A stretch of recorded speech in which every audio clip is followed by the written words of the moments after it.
Hello students, welcome on my channel. Today I explain NCERT Standard 8 Chapter 8 Cell.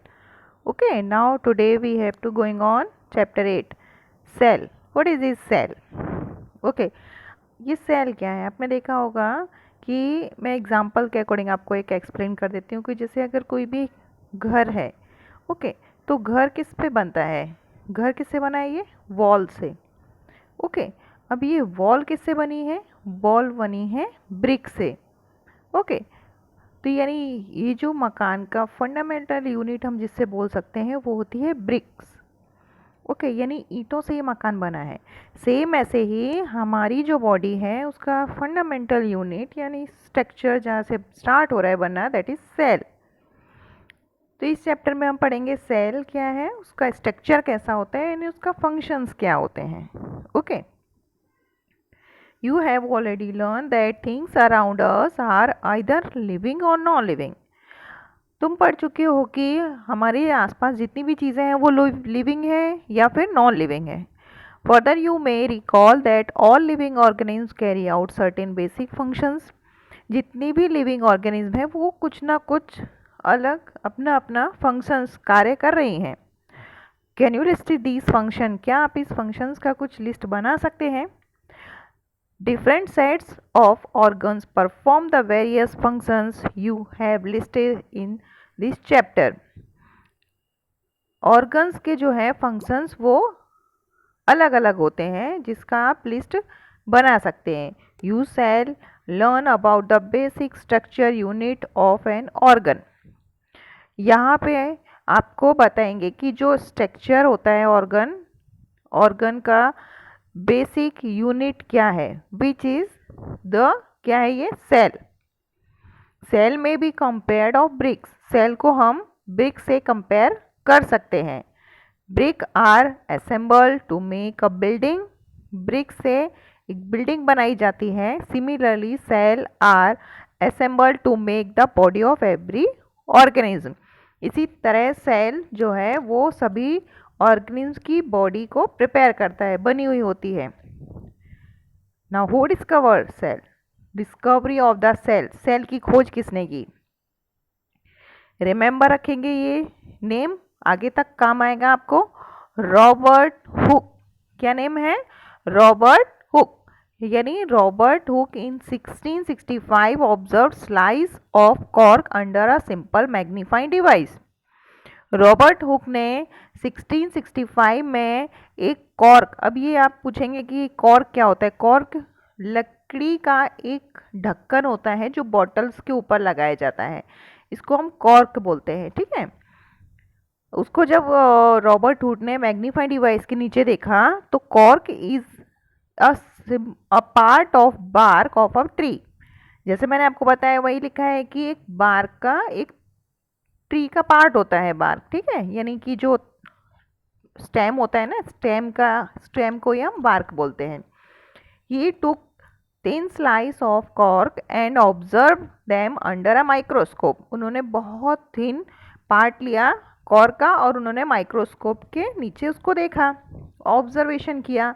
He notice partition boxes of compartment in cork slice, कि वहाँ पे कुछ ऐसे partitions हैं जो उनको कुछ बॉक्स जैसे दिखाई दे रहे हैं कॉर्क में, ऐसे जैसे आपको यहाँ पे देखिए पिक्चर्स में दिखाई देंगे।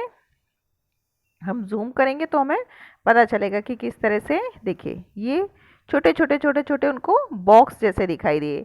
तो उन्होंने सोचा कि ये बॉक्स क्या है। Okay, these boxes appear like a Honey com, ये एक मधुमक्खी के छत्ते जैसा दिखाई दे रहा था। He also notice that one box was separate from the other by a wall और पार्टीशन। उन्होंने देखा कि एक जो बॉक्स है वो दूसरे बॉक्स से सेपरेट है, एक वॉल है बीच में, उससे पार्टीशन है दोनों में। Hooke coin the term cell of each box, तब हुक ने हर एक बॉक्स को सेल का नाम दिया। What Hook observed as boxes or cell in the cork was actually dead cell. जो हुक ने उस समय ऑब्जर्व किया था बॉक्सेस को या सेल को, वो एक्चुअली डेड सेल थे, पता है कि जब हमने लकड़ी को काट दिया है, उससे ढक्कन बनाया, तो यानी जब वो पेड़ होगा तो लिविंग होगा, बट उसके बाद वो नॉन लिविंग हो गया, तो वो सेल डेड सेल थे प्लांट्स के। Cells of living organisms could be observed only after the discovery of improved microscope. Cell living cell जो है ऑर्गेनिज्म का, उसका ऑब्जर्वेशन तब अच्छी तरह हो पाया है जब अच्छा माइक्रोस्कोप डेवलप हो गया, डिस्कवरी हो गई उसकी। Very little was known about the cell for the next 150 years after Robert Hooke's observation. बहुत छोटी सी अगर बात कही जाए, जब उतनी पहचान थी उसके 150 साल बाद, रॉबर्ट हुक के ऑब्जर्वेशन के बाद, तब आगे इसकी जो ऑब्जर्वेशन है वो चला। Today we know a lot of about cell structure and its function because of improved microscopes having high magnification. अब हाई मैग्निफिकेशन मीन्स क्या होता है, जितना आप जूम करना चाहें उसको आप जूम कर सकते हैं, हाईली से हाईली। ओके, तो वो जब अच्छे से अच्छे और माइक्रोस्कोप निकले हैं तो इससे हम और अच्छी तरह सेल का ऑब्जर्वेशन कर सकते हैं। अब हम सीखेंगे सेल के बारे में कि व्हाट इज सेल, ये सेल क्या है। Okay, both bricks in a building and cell in the living organism are basic structural unit. यानी जैसे कि बिल्डिंग का एक बेसिक यूनिट ब्रिक्स होता है, ऐसे ही लिविंग ऑर्गेनिज्म का बेसिक स्ट्रक्चर सेल होता है। The buildings through built of similar bricks have different design, shape and size।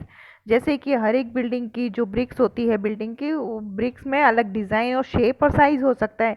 Similarly in the living world organism differ from the another but are the made up of cell. इसी तरह से living organism एक से दूसरे अलग हो सकते हैं, बट उनका जो बेसिक यूनिट है वो सेल ही है। Cell in the living organism are complex living structure unlike the non living brick. अब ऐसा नहीं कि नॉन लिविंग जैसे ब्रिक होती है ऐसे ही सेल होता है, नो। सेल जो है वो एक अलग ही स्ट्रक्चर है और बहुत ही कॉम्प्लेक्स स्ट्रक्चर है। ओके, अब ये जो आगे का पॉइंट है 8.3 वो हम नेक्स्ट वीडियो में सीखेंगे। Okay, thank you for watching.